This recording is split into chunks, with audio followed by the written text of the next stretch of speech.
Сәлем баршаңызға. Бүгін біз осындай өте дәмді, бір жасағанда шығатын жұп-жұмсақ медовик тортын жасайтын боламыз.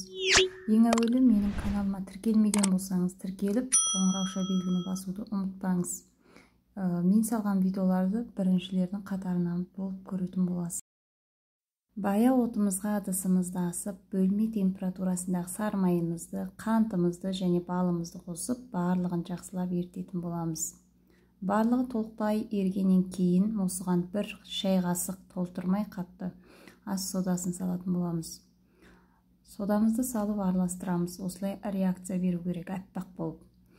Ары қарай араластыруымызды тоқтатпай араластырып отырамыз. Осылай қоңырқай түске енгеннен кейін осыны таза ыдысымызға құйып суытатын боламыз.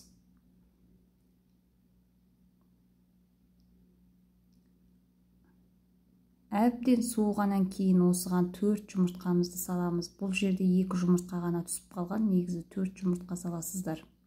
Онымызды алдын ала үкіштен өткізіп дайындап қойып, осыған 2-ге 3-ге бөліп отырып, онымызды салып отырып араластыратын боламыз.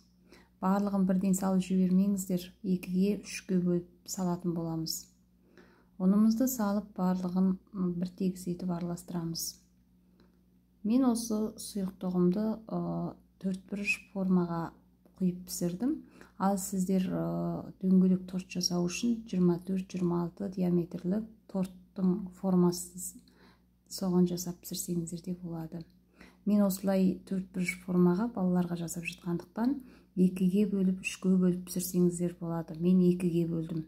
Көтеріліп әдемі болып пісті.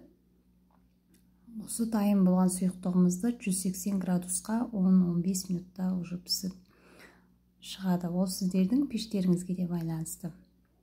Мінекей барлығын пісіріп алғаннан кейін ортасынан бөлдім.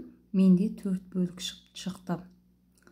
Осының шеттерін артық осы қатты жерлерін бір тегіс етіп кесіп алдым. Ал кескен ұсақ кішкентай қиқымдар тастамаңыздар, оның бетіне оформление жасауға керек болады.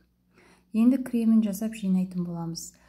Торттың кремі менің YouTube каналымда бар, содан қарап алсаңыздар да болады. Немесе менің қайнатпа кремім қолданамын көбінде. Осы жолы осындай сливкимен жасадым. Бұл да менің YouTube каналымнан қарасаңыздар болады. Барлық кремдерді жағып жинап шықтым. Торт өте биік, дәмді, керемет болып шықты. Бетіне өздеріңіз қалауларыңыз бойынша оформление жасасаңыздар болады. Ал мен жаңа кесіп алған ұсақ қиқымдарымды оқтаудың көмегімен немесе блендермен үгітіп бетіне септім. Мінекей тортымыз дайын. Астарыңыз дәмді болсын.